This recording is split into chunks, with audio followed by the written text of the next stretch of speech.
Bayangkan Indonesia di tahun 1942, sebuah bangsa yang terjebak dalam pusaran konflik global, di bawah bayang-bayang Perang Dunia Kedua. Jalanan yang dulunya ramai dengan kehidupan sehari-hari, kini dipenuhi ketidakpastian dan ketakutan. Keluarga-keluarga berbisik cemas di balik pintu tertutup, tidak yakin apa yang akan terjadi esok. Tentara Jepang mendarat di pantai kita. Kedatangan mereka cepat dan luar biasa. Mereka datang dengan janji-janji, pembebasan dari berabad-abad penjajahan Belanda, era baru bagi rakyat Indonesia.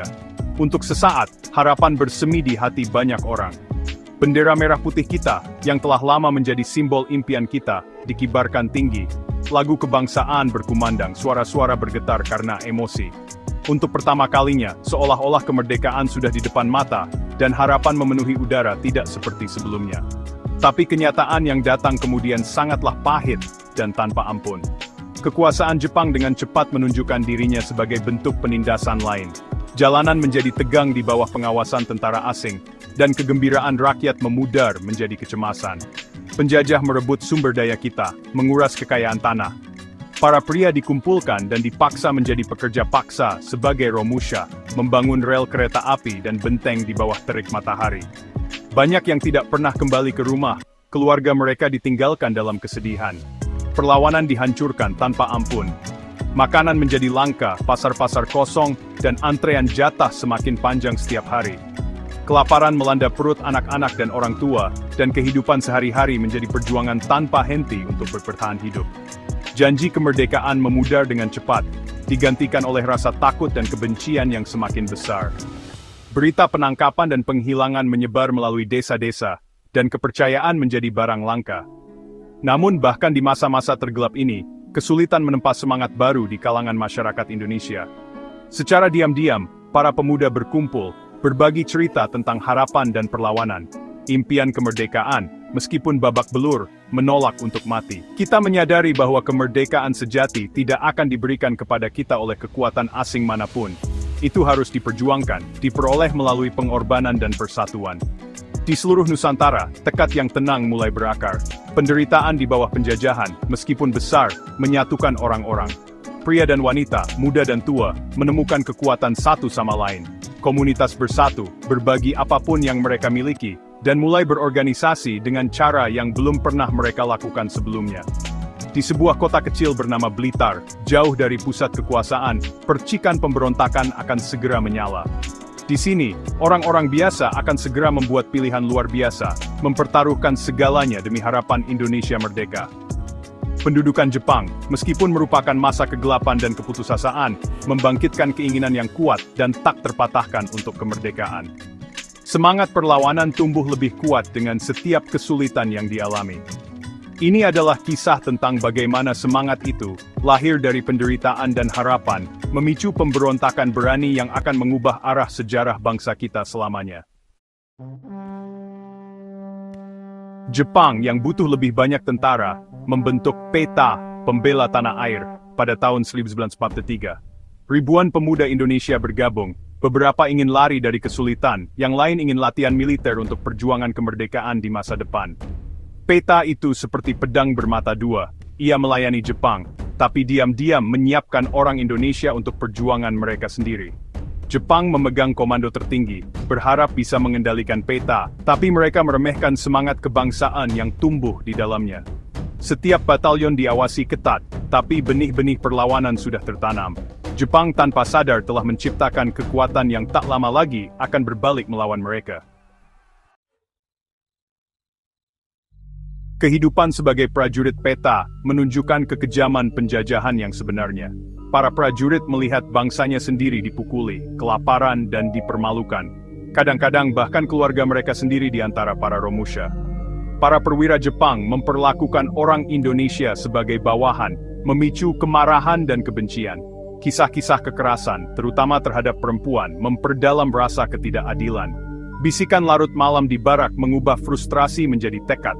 Para prajurit Peta menyadari bahwa mereka bukan pembela, melainkan alat penindasan. Di Blitar, perasaan ini tumbuh menjadi seruan untuk bertindak. Benih-benih pemberontakan siap untuk tumbuh. Di Blitar muncul seorang pemimpin muda bernama Supriyadi. Dia sangat berkarisma dan cinta tanah air, tidak tahan melihat penderitaan bangsanya. Supriyadi diam-diam mengumpulkan perwira-perwira yang sepaham, termasuk Muradi, untuk merencanakan perlawanan. Dia menginspirasi mereka, mengingatkan bahwa kesetiaan sejati mereka adalah kepada Indonesia, bukan Jepang. Kelompok itu semakin besar, dipersatukan oleh visi Supriyadi, untuk melawan dan merebut kembali kehormatan mereka. Rencana mereka sangat berani, menyerang fasilitas Jepang, merebut senjata, dan menyulut pemberontakan yang lebih luas. Supriyadi berharap pemberontakan mereka akan menginspirasi daerah lain di Jawa. Risikonya sangat besar, tapi tujuannya jauh lebih besar. Bagi Supriyadi dan para pengikutnya, lebih baik mati berjuang daripada hidup sebagai budak. Waktu untuk bertindak sudah tiba. Semangat kemerdekaan berkobar lebih terang dari sebelumnya. Supriyadi dan teman-temannya menyusun rencana secara rahasia. Mereka tahu kalau ketahuan, nyawa taruhannya. Mereka menandai target-target penting, markas Kenpeitai, rumah-rumah perwira Jepang, dan gudang senjata utama. Setiap pejuang punya tugasnya masing-masing, memutus komunikasi, memimpin serangan, mengumpulkan informasi. Mengajak orang lain bergabung itu tidak mudah, tapi semangat Supriyadi berhasil meyakinkan banyak orang. Tanggalnya sudah ditentukan, 16 Februari 1945. Semakin dekat harinya, persiapan makin gencar, memeriksa senjata, mematangkan rencana. Dalam pertemuan terakhir, Supriyadi menyatakan, lebih baik kita hancur daripada terus menderita. Para pejuang siap mempertaruhkan segalanya demi masa depan Indonesia. Percikan api itu sebentar lagi akan menjadi kobaran api. Nasib pemberontakan ini akan segera ditentukan. Sebelum fajar pada 14 Februari 1945, kota Blitar diselimuti kegelapan dan kesunyian. Jalanan sepi, udara terasa berat dengan antisipasi, seolah-olah kota itu sendiri menahan napas, menunggu sesuatu yang penting terungkap. Tapi di dalam barak peta badai sedang mengumpul. Tentara Indonesia, anggota pembela tanah air, berkumpul dalam keheningan yang tegang. Wajah mereka menunjukkan tekad. Mereka tahu bahwa apa yang akan mereka lakukan akan mengubah jalan hidup mereka. Dan mungkin masa depan bangsa mereka. Di jantung pemberontakan ini adalah Supriyadi, seorang perwira muda yang karismatik. Dia menginspirasi anak buahnya dengan visi kebebasan, mendesak mereka untuk bangkit melawan penjajah Jepang. Dengan rencana yang jelas dan tekad yang tak tergoyahkan, Supriyadi memimpin anak buahnya dalam serangan mendadak yang berani terhadap sasaran Jepang. Ledakan dan tembakan memecah ketenangan dini hari. Suara pertempuran bergema di seluruh kota, menandakan dimulainya perlawanan terbuka. Kekacauan meletus saat para pemberontak menyerang dengan cepat, mengejutkan Jepang.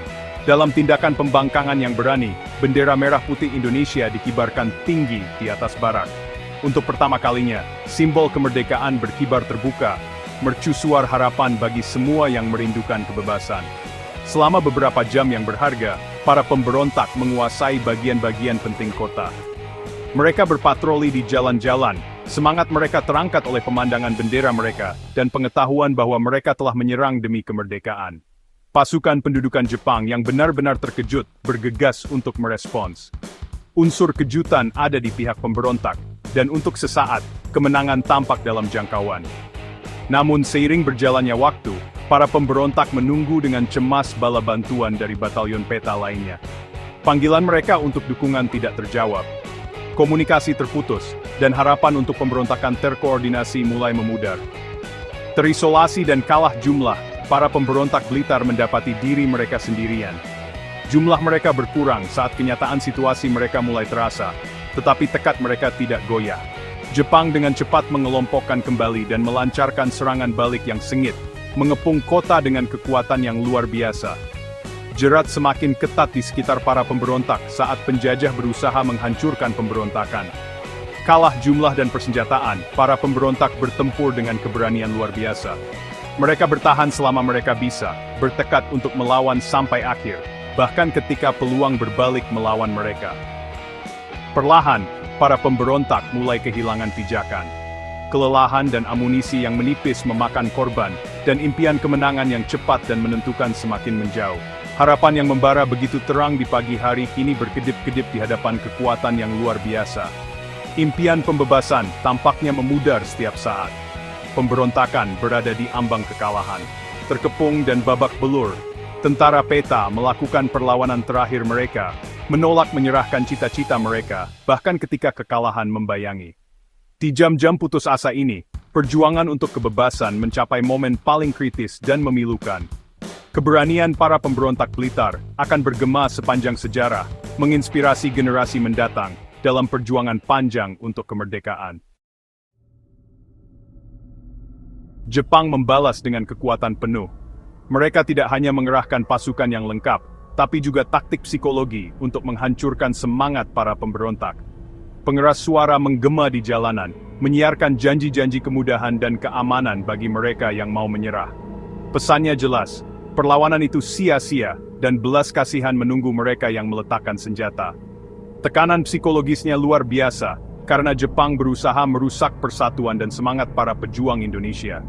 Banyak pemberontak, yang kelelahan setelah berhari-hari bertempur, kelaparan dan ketakutan, merasa tidak punya pilihan lain. Harapan mereka untuk menang sirna saat kenyataan kekuatan Jepang yang luar biasa mulai terasa. Satu persatu, kelompok pejuang yang lelah menyerah, meletakkan senapan mereka dan menerima nasib. Mimpi kebebasan seolah semakin menjauh setiap jamnya. Namun, tidak semua mau menyerah. Supriyadi, pemimpin pemberontakan yang karismatik, bersama sekelompok kecil pengikut setia, menolak menyerah. Di bawah kegelapan malam, mereka menyelinap ke pegunungan dan hutan lebat, bertekad untuk melanjutkan perjuangan mereka. Pelarian mereka menjadi simbol perlawanan, menginspirasi orang lain untuk tetap berharap bahkan di masa-masa tergelap. Jepang, yang marah dengan tindakan pembangkangan ini, melancarkan perburuan tanpa henti. Pasukan menyisir hutan dan pegunungan, bertekad untuk menghancurkan kantong-kantong perlawanan terakhir. Pencarian itu tanpa ampun, dengan patroli menyisir setiap tempat persembunyian yang mungkin, tidak meninggalkan satupun batu yang tidak dibalik dalam pengejaran mereka terhadap para pemberontak. Dalam beberapa hari, pemberontakan itu berhasil dipadamkan dengan kejam. Blitar, yang tadinya menjadi mercusuar harapan bagi pemberontakan, kini kembali berada di bawah kendali Jepang. Jalan-jalan dipatroli oleh tentara Jepang, dan simbol-simbol perlawanan dengan cepat dihapus. Mengenai Supriyadi, nasibnya masih diselimuti misteri. Ada yang bilang dia tewas di hutan, sementara yang lain percaya dia berhasil melarikan diri, menghilang menjadi legenda. Kisahnya menjadi sumber spekulasi dan inspirasi bagi generasi yang akan datang. Hilangnya Supriyadi menandai berakhirnya pemberontakan PETA yang tragis.